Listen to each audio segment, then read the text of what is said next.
오소서 성령님, 지난 한 주간 안녕하셨어요?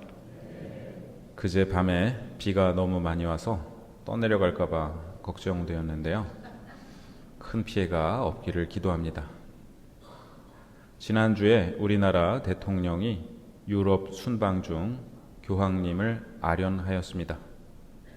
또 그 전날에는 로마 성 바오로 대성당에서 유흥식 라자로 추기경님께서 주례하시는 미사에 대통령 내외께서 참례하여 함께 기도하였습니다.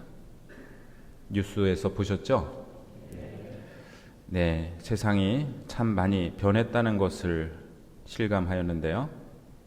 우리나라 대통령이 교황청을 방문하는데 우리에게 친숙하신 분이 환대해 주셨다는 것, 그리고 그것이 단순한 외교적 인사가 아니라 미사라는 가장 거룩한 일을 통해 이루어졌다는 것이 감격스러웠습니다.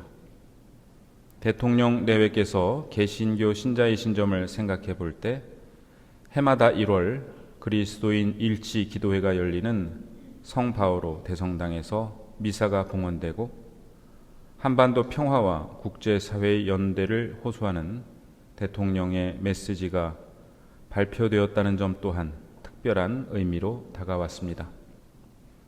교황님께서는 대통령과 헤어지시면서 내년에 한국에서 봅시다 하고 인사하셨는데요. 내년에 열리는 세계 청년 대회를 위해 우리나라에 오신다는 말씀이셨습니다. 순교 성인과 복자들 그리고 수많은 신앙의 선조들께서 얼마나 기뻐하실까요?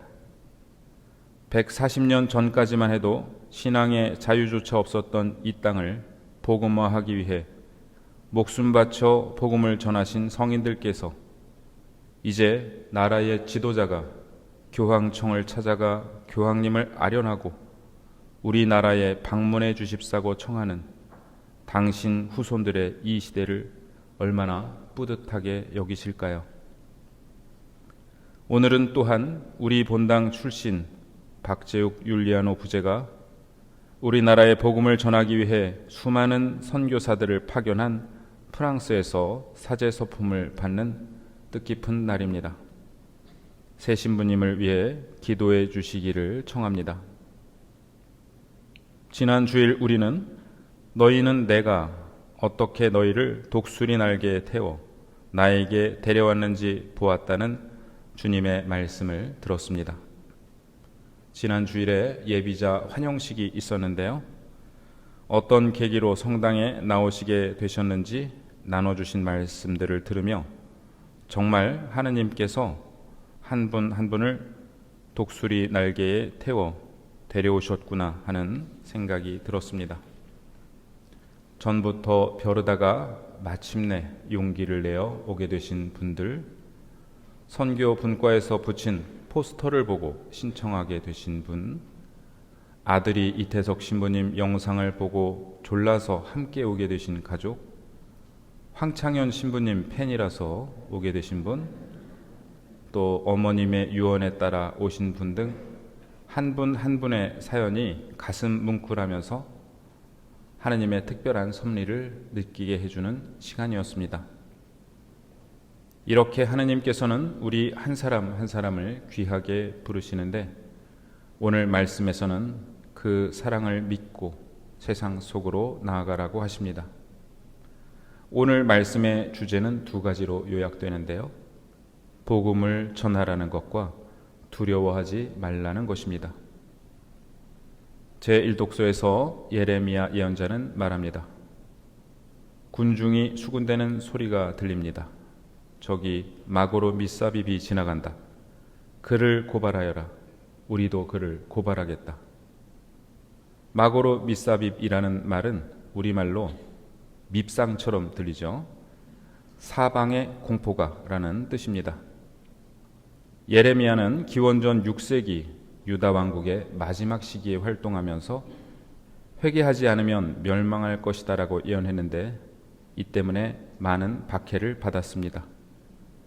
결국 그의 예언대로 유다 왕국은 멸망했고 바빌론 유배가 시작되었습니다. 예레미야가 회개를 선포하면서 자주 외쳤던 사방의 공포가라는 말이 그의 별명이 되었던 것 같습니다.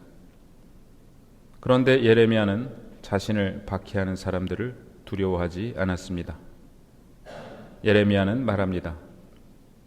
그러나 주님께서 힘센 용사처럼 제 곁에 계시니 저를 박해하는 자들이 비틀거리고 우세하지 못하리이다. 그들은 성공하지 못하여 크게 부끄러운 일을 당하고 그들의 수치는 영원히 잊히지 않으리이다. 복음에서 예수님께서는 사도들에게 말씀하십니다. 너희는 사람들을 두려워하지 마라. 너희가 귓속말로 들은 것을 지붕 위에서 선포하여라. 당시 지붕은 평평하게 되어 있어서 선포하기에 좋은 눈에 잘 띄는 연설 장소였습니다. 이어서 말씀하십니다. 육신은 죽여도 영혼은 죽이지 못하는 자들을 두려워하지 마라. 오히려 영혼도 육신도 지옥에서 멸망시키실 수 있는 분을 두려워하여라. 예수님께서는 사람을 두려워하지 말고 하느님을 두려워하라고 말씀하십니다. 하느님을 두려워하는 것은 무서워하는 것이 아니라 경외하는 것으로서 하느님께 우리의 시선을 향하고 그분 말씀에 주의를 기울이는 것입니다. 이러한 경외는 겸손과 순종을 낳습니다. 이어서 예수님께서는 참새 한 마리도 너희 아버지의 허락 없이는 땅에 떨어지지 않는다고 말씀하십니다. 이는 너희 아버지가 모르게 또는 너희 아버지의 보살핌 없이 땅에 떨어지지 않는다는 의미입니다. 하느님께서는 모든 피조물을 보살피고 계시기에 그들의 죽음을 알고 계십니다. 하물며 당신 모상대로 창조하시고 당신 아드님을 통해 구원하신 우리에 대해서는 어떠하시겠습니까? 하느님은 우리의 죽음을, 우리가 사랑하는 사람들의 죽음을 알고 계십니다. 예수님은 말씀하십니다. 그분께서는 너희의 머리카락까지 다 세어두셨다. 혹시 자기 머리카락 개수 알고 계신 분 계신가요? 아무도 모르실 것입니다. 그것을 셀 수 있는 능력은 우리에게 없습니다. 하지만 그것을 만드신 분께는 불가능하지 않습니다. 예수님은 그 하느님을 너희의 아버지라 부르신 후 하늘에 계신 내 아버지라고 부르십니다. 저는 2008년도에 유학을 마치고 꿈에도 그리던 고국으로 돌아왔습니다. 하지만 돌아오자마자 접하게 된 소식들은 너무나 충격적이었습니다. 2009년 용산 참사로 철거민들과 경찰이 목숨을 잃었고 한국 천주교 주교단의 공식적인 반대에도 불구하고 4대강 공사가 진행되었습니다. 전직 대통령의 투신이라는 차마 믿기 어려운 소식에 이어 쌍용 자동차 사태로 수많은 분들이 스스로 목숨을 끊었습니다. 저는 해고 노동자들과 연대하고 그분들의 극단적 선택을 막고자 서울에서 매주 봉헌되던 미사에 참례하고 돌아오는 기차 안에서 하느님께 자주 질문을 던지곤 하였습니다. 2013년에 40일 피정을 들어가서 욥기에 나오는 욥처럼 하느님께 수많은 질문을 퍼부었습니다. 하느님, 혹시 저희를 잊으신 것은 아닌가요? 왜 이런 비극이 계속되어야만 하나요?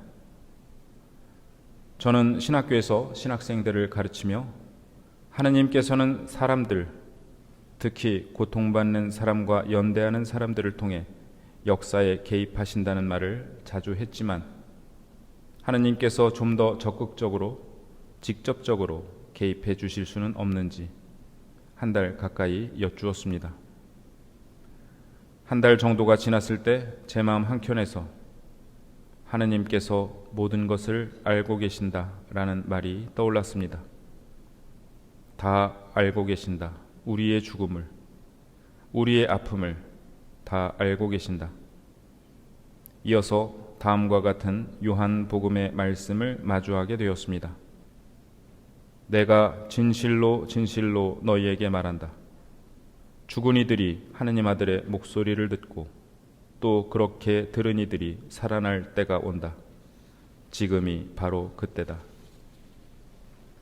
오늘 복음에서 예수님께서는 말씀하십니다. 그러니 두려워하지 마라. 너희는 수많은 참새보다 더 귀하다.